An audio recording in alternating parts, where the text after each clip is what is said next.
Welcome to the Titans of Industry show. I'm glad you're taking time to learn about finance, economics, and some of the opportunities and threats which our portfolio faces right now. In the last few weeks, you've seen Wealth Research Group create the following themes and segmentations with our interviews: precious metals, cryptocurrencies, commodities, company leaders making interviews on the progress of their own firms, and big picture interviews. In the month of April and now halfway through May, we've had a number of important and fun interviews to go back, relax, and listen to. We first had, and I'd suggest you take a look at it. It's a micro documentary that we published about, it's titled Apple and Tesla's Worst Nightmare, Child Slavery 2017, which deals with the Congo's cobalt industry. We had Gary Christensen, who similarly to our great guest today, has done extensive chart plotting on the gold sector and calls for gold 10,000. And we had Jordan Royburn, a good friend of ours, who was just on discussing short-term technical analysis. It's a must-listen for investors owning the mining shares. And Amanda Johnson of Dash.org, the emerging cryptocurrency. Today, I welcome a first-time guest to the show, Mr. Daniel Ammerman, an absolute retirement guru, and with about a quarter of Americans hitting 65 years of age, with insufficient savings and little to no financial assets, cash-producing assets to bank on during retirement. The reliance on Uncle Sam is ridiculously high right now. If you're a millennial tuning in, this interview will be vital, as you must learn the demographics of the precious, it's the demographics of the previous generation. And if you're approaching retirement, Daniel will raise many serious threats and hopefully solutions to some of the challenges ahead. Daniel, how's life? How are you? It's good. Thanks for having me, Lior. I'm glad you're with us. Look, I want to get started. I want to get started with some of these incredible slides that you sent over, and they're on screen right now. People listening and taking notes here will be shocked by the type of political decisions which must be made in the coming years if the U.S. has a chance to sustain its credit score and the confidence that the currency has by these unfunded liabilities. What we're looking at on screen is the next 14 years is a surge in benefit cost. And Daniel, can you explain the factors driving this surge? What states are demographically more popular with the retirees, and what type of proposed solutions are politicians coming up with to deal with this surge? Well, that is a pretty shocking graph. I think maybe an even better one to take a look at is if we look at the yellow circle on the black background that has the three different arrows, where we have our future national debt, our future Social Security and Medicare, and our future interest rates, or what we're going to earn in our retirement accounts.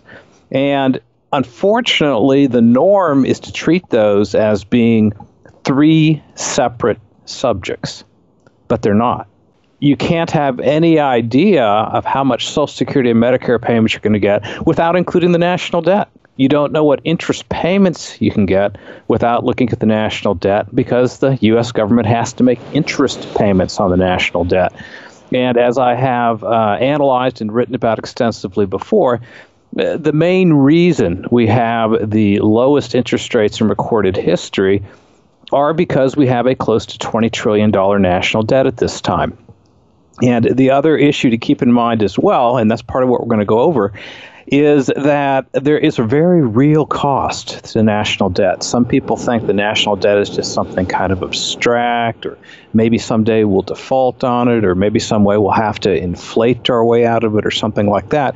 But the fact of the matter is that the national debt is changing all of our standards of living today, and is likely to be an even bigger factor in the years to come, particularly for those who are relying upon Social Security and Medicare payments, but also people who are looking at interest rates.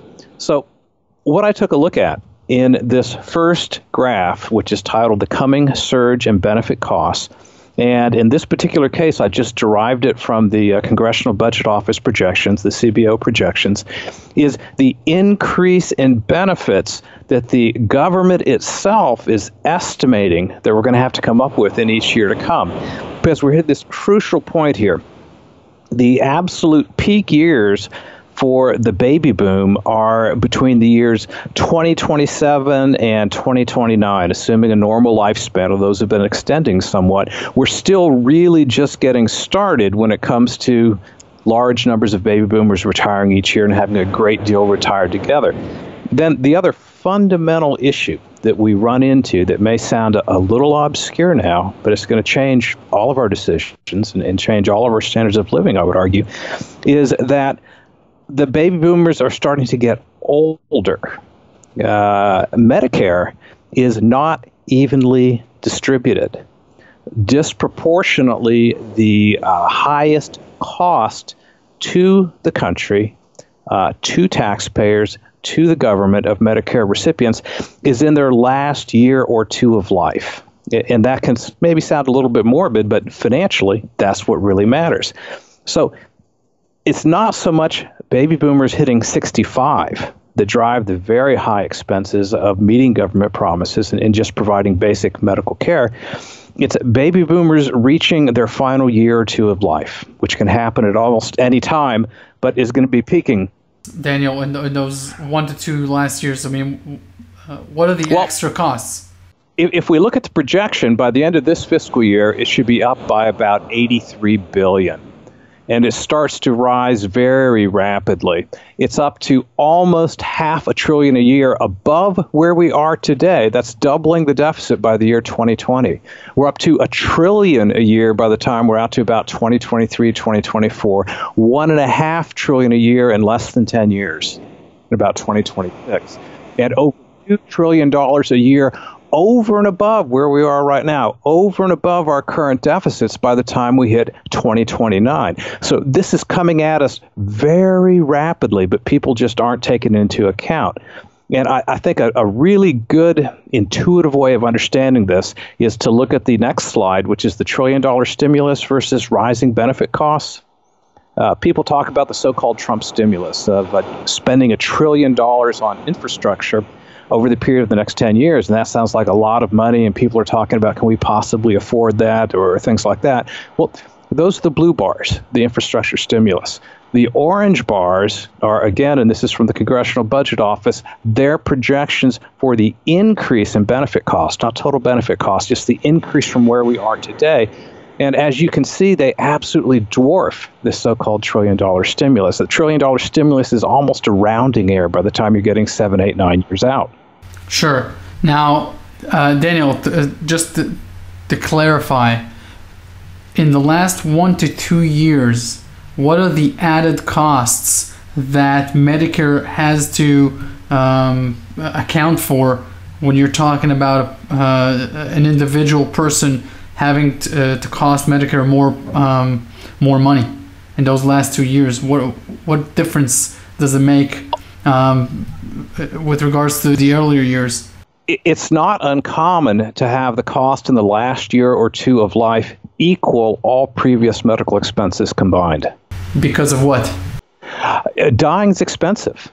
Regardless of how it's happening, the particulars, let's say it's cancer or something like that. And again, this is getting a little bit morbid. It can be congestive heart failure. There can be all kinds of conditions where in a relatively short period of time, in those last 12, 24 months, 6 months, 3 months, whatever the case may be, someone is they're spending time in the hospital, they're spending time in a nursing home, they're getting a great deal more medication, they may be having some surgeries, they may be having chemotherapy, and all of a sudden, they are spending vast sums of money compared to, let's say, what they were at age 62 or 65 or 67. And I guess that's going to vary very much by the person.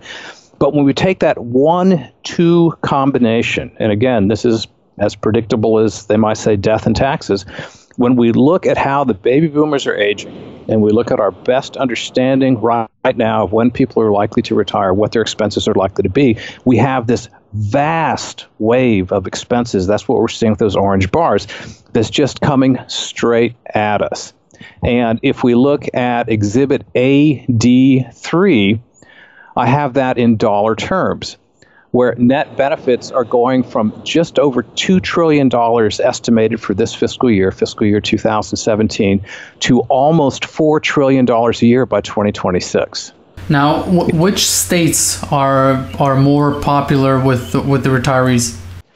Well, you'd be looking at places like Florida, the Southeast in general, Texas, of course, Arizona, different places like that. And what are the proposed solutions? Obviously, the government is aware of some of these statistics, whether they choose to act on them or not. But there's got to be some kind of oversight and proposed solutions to what's going to happen. They really don't have it. The government has a number of very long reports out there. I mean, if you're looking for an exciting afternoon, you can go spend a half a day reading 200 pages on their estimates for future Social Security costs, or the same for Medicare costs and so forth. They really don't have the solutions. First, anytime that you're looking at longer-term government projections, it may sound dreary, but it's really a course in miracles, because they make so many highly positive assumptions about economic growth rates, about increases in immigration, about having large numbers of young, fertile, highly productive immigrants coming here and immediately contributing large amounts of money, which then goes to pay for Social Security and Medicare for everyone else. There's just a long series of very positive projections they have, but they still have the money running out themselves. And they're not showing how to pay for that. And that's why I did a 3-volume research report, How the National Debt and Surging Benefits Will Transform Retirement Planning, just trying to put actual numbers on this, because we're getting so close and it's just so critically important. But what's also important to keep in mind is this is only one of our 3 arrows. If you come back and you look at that kind of yellow-orange 3 arrows again, the other issue that we have is the national debt. It's about $20 trillion right now. And what I took a look at in Exhibit AB3 is I showed what would happen if interest rates were returned to the long-term average, which, if we're looking at the United States 10-year Treasury, it's about 5% above where we are right now. And, of course, the math is pretty simple. $20 trillion in national debt. If the average interest payment you make goes up by 5%, that means you've increased your interest payments by $1 trillion a year. Now, as shown in that, it takes a while to phase in, because not all the government debt is short-term. It has short-term components, medium-term components, long-term components. But where things get really shocking is if we move to Exhibit AD3, which shows the numbers, or Exhibit AD18, which has it in graphic form on an inflation-adjusted basis. But looking at AD3, it's not just the problem that we have with net benefits going from $2 trillion a year in 2017 up to $3.8 trillion a year in 2026. We also have interest payments climbing from $378 billion up to a little less than $2 trillion. And you put those two together and you have it's like 2 exponential factors feeding off of each other. And you have this just astronomical explosion in the annual deficit and in the amount of the national debt.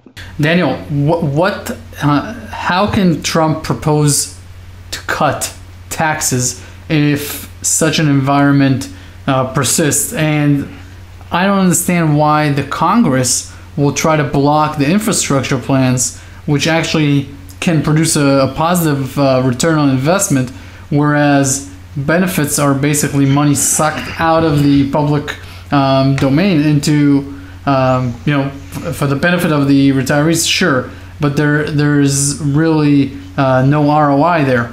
So what's going on the federal level? Do you think they're doing this on purpose? How is this going on?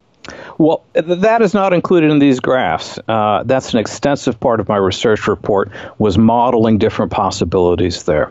The reason for it is, other than just to justify a tax cut, and hopefully it will work, is that the single most important thing that has to do with determining what benefits we will all be paid, whether it's Social Security or Medicare, is the rate of growth in the national economy. Okay? If you have a sufficiently robust rate of growth, if you can get back to the rate of growth, let's say, of the 1950s or the 1980s or something like that, then there is a tremendous amount more real resources, and that's what really matters, real goods and services that are available to support people past their working years, and everyone can have a higher standard of living. The problem is that if you take a very redistributive approach and you say, well, I'm just going to raise taxes until every aspect of Social Security and Medicare can be paid for, then you have the issue that's likely to reduce the economic growth rate. And the economic growth rate is the wealth engine that all these long-term projections are based upon: Social Security, Medicare, state pension plans. And if you knock that out, then you run into a much worse scenario. So let's compare a couple things here. One of them is, let's look at Exhibit AD18, which takes a look at inflation-adjusted cash flows over 30 years. Now, it doesn't say this so right there. This is all here on my website on danielammerman.com. I've got just some extensive analysis there. This is with a 2% real assumed national growth rate, which is kind of the average right now for long-term projections. I think the CBO is at 2.1%, Federal Reserve's at 1.8%. So this is not a really conservative assumption or anything. If we look at the blue line, that's taxes coming in. If we look at the red line, that's benefits going out. And you can tell just at a glance, when you compare benefits going out to taxes coming in, we've got a problem. I've got general governmental spending that's being held level as a percent of the economy. And then we have our rising interest payments if interest rates were to turn to something closer to market levels. Well, when we put those two together, we have, where we put all of those together, we have the benefits line, which is what we fully expect, unless they start slashing benefits, are going to be growing faster than taxes coming in. We have interest payments that are growing faster than taxes coming in. And we have that bright yellow line of the deficit just absolutely exploding upwards over time. In fact, it's passing general governmental spending in less than 10 years by the time we're at 2026, which is just a crazy place to be. But what is much worse than that is if you go to Exhibit GA18, which is the second to last one in that group that I sent to you. And in that one, you can see what happens if we don't have robustly positive growth. Well, if we have taxes just kind of hanging out flat with that blue line, and we have benefits jumping upwards with the red line, we have interest payments jumping upwards with the purple line, we have an extraordinary explosion in annual deficits where they are, in fact, passing general governmental spending by 2022, 2023. So that would mean that every single dollar of general governmental spending, be it the Defense Department, be it the Department of Education, be it spending on national parks, be it keeping the lights on at the White House, every single dollar would have to be borrowed within 5 or 6 years. That is just what is so absolutely critically important about growth rates and increase in the growth rates. If you don't get the increase in growth rate, you don't have anything. But the problem is, how much were those tax cuts, and who knows to what extent they're actually going to get passed? What are they really going to increase the national growth rate by? And that's where things become very difficult to sort out. But the biggest issue is there's not necessarily any good answers here, other than taking a reality-based look at what's going on and making your own personal financial decisions, not off of fairy tales, but adjusting it to what we're actually seeing. Because the problem is, when that national debt, we already had a huge problem. And we have known this for decades. For people like me who've been looking at this, we have known for decades that the 2020s were going to be a real problem. Okay? When it comes to paying for Social Security, Medicare, even more to of the 2030s. We always knew that was going to be the case.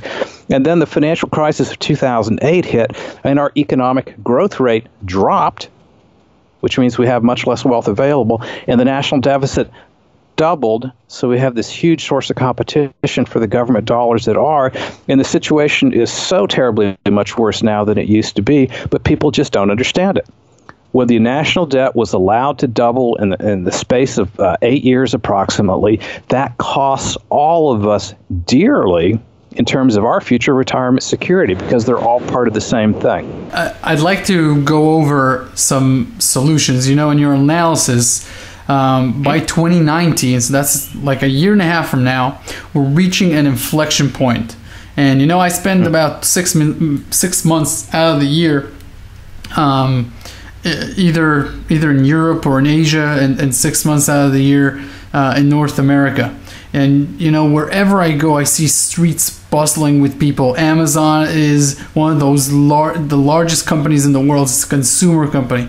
Apple, the same. It's almost hard to imagine that this house of cards is coming down.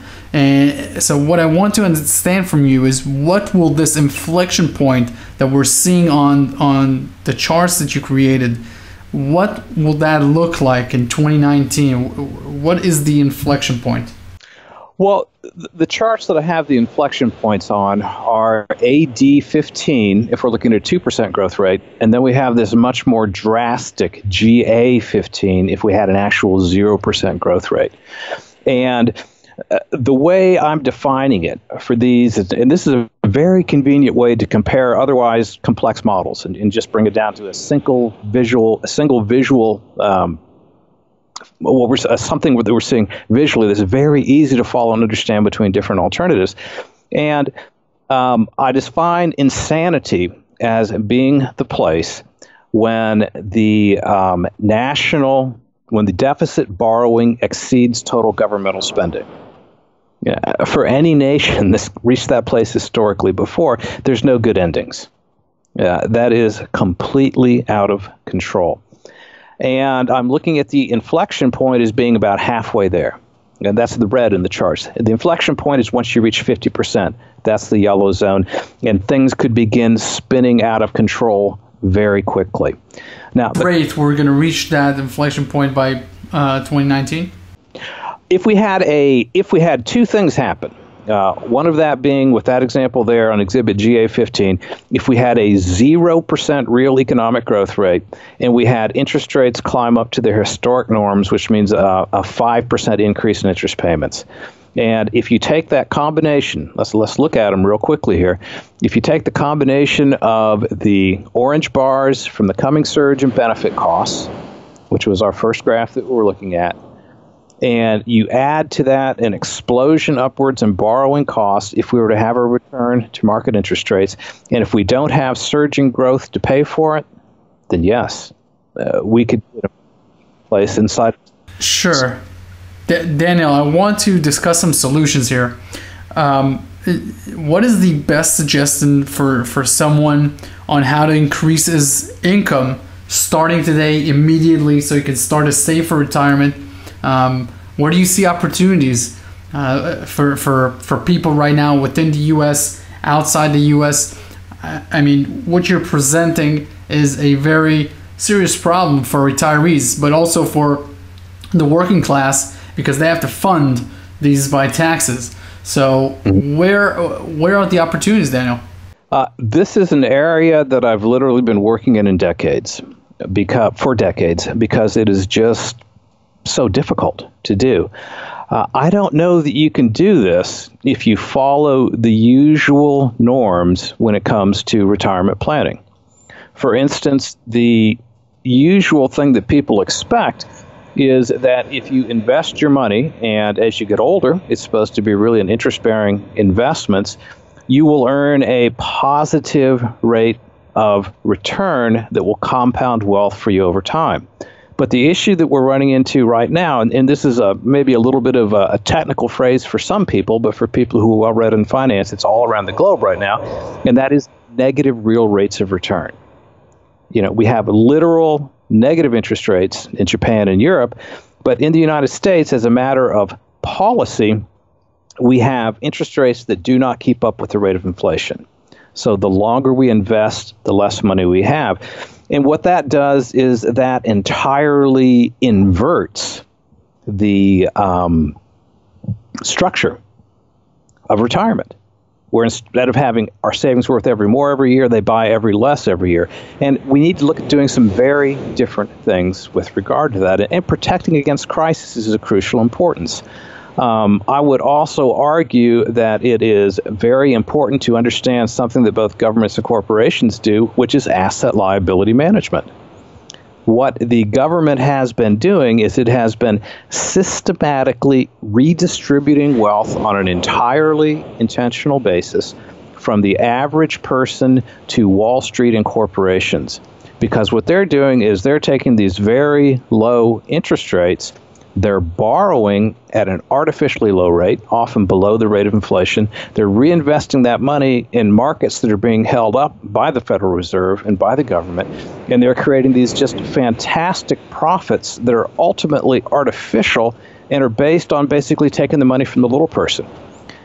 And there's different ways of looking at that. One of them is to get politically outraged, and I suppose that's appropriate. Another way of looking at it is saying, well, what's the information value there? What can I do differently so that I'm less of a victim and that I maybe have an ability to align my interests with the reality of what's going on and find a way of profiting from it? And so what are those ways? Is there any profession, any occupation? Are you strictly talking about investing? Many people do not have more than 10 to 15,000 for retirement. That's obviously not enough at all.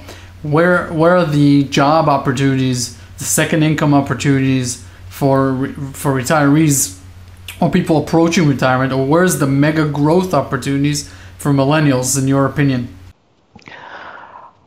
I don't know any way of distilling that down to just a few sentences or 5 or 10 minutes or so forth. What I try to help people do is that I do have solid solutions. They take time to learn how to do them. I wish I could bring it down to a few paragraphs. But I think the starting point, regardless, is reality check.